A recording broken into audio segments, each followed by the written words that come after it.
Wrestler Vinesh Phogat నిన్న సాధించినటువంటి ఆ ఘనత ఈ రోజు చూసేసరికి నిరాశగా మిగిలింది. నిన్న యు ససాకి జపాన్ క్రీడాకారిణి గత టోక్యో ఒలింపిక్స్ లో గోల్డ్ మెడల్ ఆవిడ్ని ఓడించింది వినేష్ ఫోగట్. అయితే ఈరోజు స్వర్ణం చేరువలో ఉంది. ఈ నేపథ్యంలోనే ఒక 100 గ్రాములు అంటే ఓవరాల్గా 50 కేజీల వెయిట్ గల ఆ క్రీడాకారులు ఇక్కడ పోటీ పడాల్సి ఉంటుంది. అయితే వినేష్ ఫోగట్ కేవలం 100 గ్రాముల అదనంగా ఉన్నందుకు తనని ఒలింపిక్స్ నుంచి తొలగించుతూ అనర్హత వేటు వేస్తూ నిర్ణయం తీసుకుంది ప్యారిస్ ఒలింపిక్స్. సో ప్రస్తుతానికి ఇది కొంత పెద్ద ఎత్తున అందరినీ కూడా నిరాశకు గురి చేసింది. అందరూ కూడా కొంత ఆందోళన పడుతున్న పరిస్థితి కనబడుతోంది.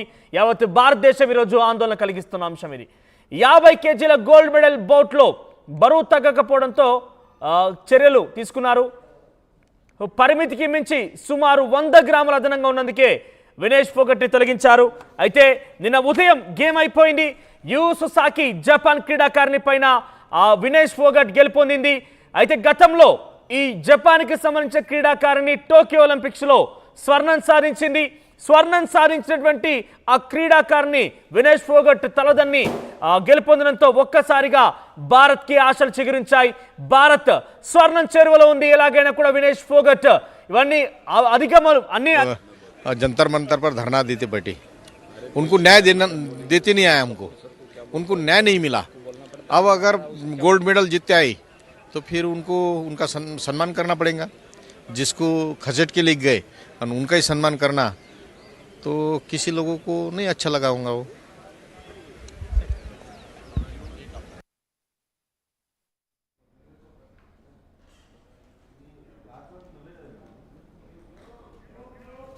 అయితే జపాన్ క్రీడాకారిణి గత ఒలింపిక్స్ లో గోల్డ్ సాధించింది, స్వర్ణం సాధించింది. అయితే వినేష్ ఫోగట్ జరిగిన మ్యాచ్ లో తనని ఓడించడంతో అందరూ కూడా సంతోషం వ్యక్తం చేశారు. భారత ప్రజానికం మొత్తం కూడా ఎస్ వినేష్ ఫోగట్ మనకి స్వర్ణం తీసుకోవడం ఖాయం అన్నట్టుగా అందరూ కూడా భావించారు. కానీ ఈ రోజు చూస్తే ఉదయాన్నే మ్యాచ్ ప్రారంభమయ్యేసరికి 550 కేజీల బరువు కంటే కూడా 100 గ్రాముల అదనంగా ఉన్న కారణంగా తనని అనర్హత వేటు వేస్తూ నిర్ణయం తీసుకున్నారు. ప్రస్తుతం ఈ యొక్క విషయం భారతదేశ ప్రజానికానికి కొంత ఆందోళన కలిగిస్తోంది.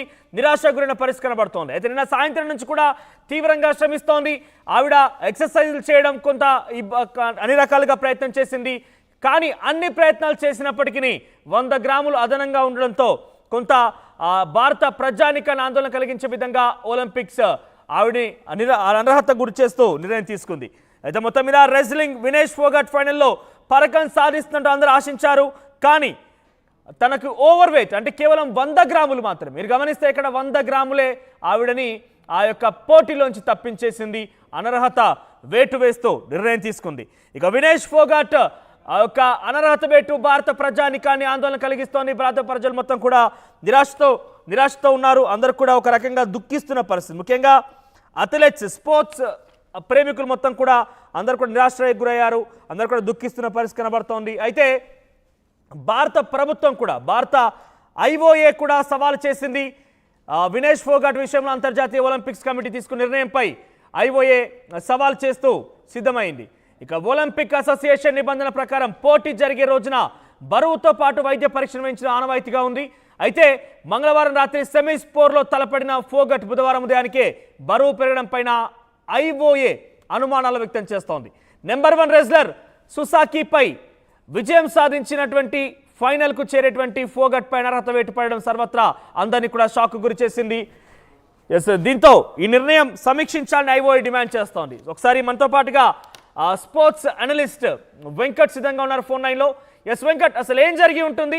నిన్న ఉదయానికి అందరినీ కూడా కొంత ఆశలు చిగురించాయి. ఇక స్వర్ణం ఫోగట్ కైవసం కాబోతున్నట్టుగా భారత ప్రజానికం హర్షం వ్యక్తం చేసింది. ఎందుకంటే సుసాకి గతంలో టోక్యో ఒలింపిక్స్లో స్వర్ణం సాధించింది. ఆవిడ్ని ఓడించడంతో కొంత భారత ప్రజానికంకి ఆశలు చిగురించాయి. కానీ ఈరోజు చూస్తే ఏకంగా వినేష్ ఫోగట్ని అనర్హత వేటుకు గురి చేస్తూ అక్కడ ఒలింపిక్స్ నిర్ణయం తీసుకుంది. ఏం జరిగి ఉంటుంది? రాత్రికి రాత్రే వేటుకు పెరగడానికి గల కారణం ఏమై ఉంటుంది? ఎనీ స్పోర్ట్స్ ఇప్పుడు క్రికెట్ కానీ ఫుట్బాల్ కానీ హాకీ కానీ వీటికి వెయిట్ సంబంధం ఉండదు. కానీ ఈ ట్రాక్స్ అండ్ ఫీల్డ్స్ ఈవెంట్స్ కానీ ఇటువంటి వాటికి ఏంటంటే వెయిట్ చాలా చాలా important. Something like taekwondo, martial arts ఇవన్నీ కూడా వెయిట్ చాలా ఇంపార్టెంట్.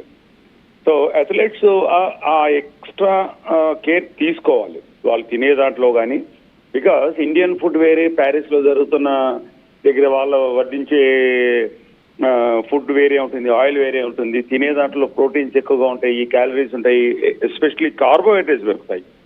ఇది చూసుకోవాలి. దీనికే మెన్స్కి అంటే ప్రతి టీంకి కూడా ఒక కోచ్, ఒక మెంటర్, ఒక ఫిజియో ఇవన్నీ ఉంటారు. మరి ఈ టీంకి అట్లా ఉన్నారా లేదా తెలియదు. పైగా ఈ మధ్య వినేష్ విపరీతంగా వార్తల్లో ఉన్న వ్యక్తి. బ్రిజ్భూషణ్ మీద పొట్లాడింది. వెంకట్ ఒకసారి మీరు హోల్డ్ లో ఉండండి, దీనిపై చాలా మంది కూడా స్పందిస్తున్నారు. प्राइसिंग एंड कुछ बड़ा अजीब सा भी लगता है कि 100 ग्राम की वजह से वो डिस्क्वालीफाई हो गए, तो कितना मतलब कितना महत्व है अपना वेट को, वजन को ठीक से रखना. तो हम लोग तो इससे ज़रा अच्छा सीख मिलना चाहिए हम सब कलाकारों को और महिलाओं को, सबको, कि 100 ग्राम also matters a lot. तो we feel very sad for her.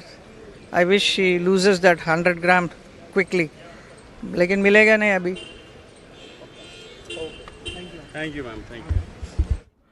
Yes Venkat గారు, ఏదైనా ఛాన్స్ ఉందా ఈ 100 గ్రామ్స్ అని అంటే ఎక్సర్సైజెస్ చేసినా కొంత వెయిట్ లూజ్ అయినా కూడా తిరిగి వినేష్ ఫోగట్ని వారిని అర్హత కల్పించి మళ్ళీ పోటీలో దించే అవకాశం ఏమైనా ఉంటుందా?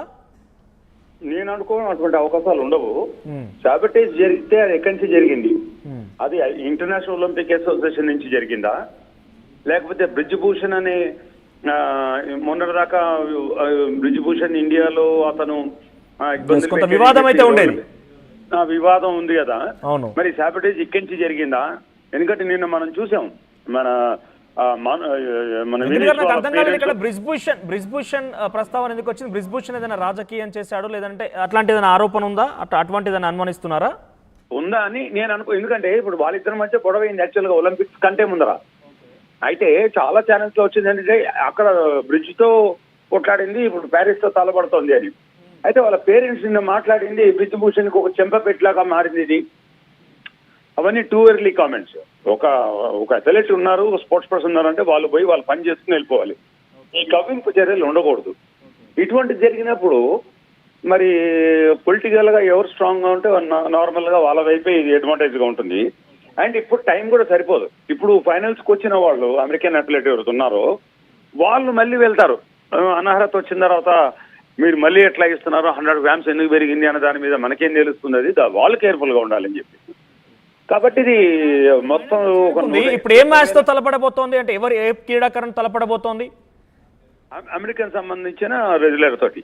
ఓకే, ఈ మ్యాచ్ గెలిస్తే మనకి ఏదో ఒక పథకం గ్యారెంటీ, అది స్వర్ణమా లేదంటే ఏందనేది గ్యారెంటీగా ఉండేది. సిల్వర్ గ్యారెంటీ, గెలిస్తే గోల్డ్ లేకపోతే సిల్వర్ గ్యారెంటీ. సో ఇప్పుడు అనర్హత వెయిట్ పడింది కాబట్టి నెక్స్ట్ ఏం చేయబోతున్నారు అంటే మ్యాచ్ ఇక్కడ నుంచి కంటిన్యూ అంటే తన తర్వాత ఎవరైనా క్రీడాకారుని పోటీ పడే అవకాశం ఉంటుందా, అసలు ఏం జరుగుతుంది?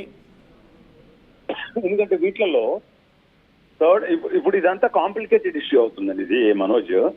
ఇప్పుడు ఫైనల్స్ గా అర్హత సాధించిన వాళ్ళని డైరెక్ట్ గా విన్నర్ గా డిక్లేర్ చేస్తారా? చేస్తే సిల్వర్ ఎవరికి పోతుంది? ఒలింపిక్స్ లో సిల్వర్ మెడల్ లేకుండా గేమ్స్ క్లోజ్ చేయకూడదు. సిల్వర్ అప్పుడు ఎవరికి ఇవ్వాలి? 3rd and 4th ప్లేస్ లో ఉన్న వాళ్ళు ఎవరినైతే వినీష్ ఓడగొట్టిందో ఆ ఓడిపోయిన ప్లేయర్ ని ప్రమోట్ చేయాలి. ఎక్కడికి? ఫైనల్స్ కి ప్రమోట్ చేసి ఆడిపియాలి.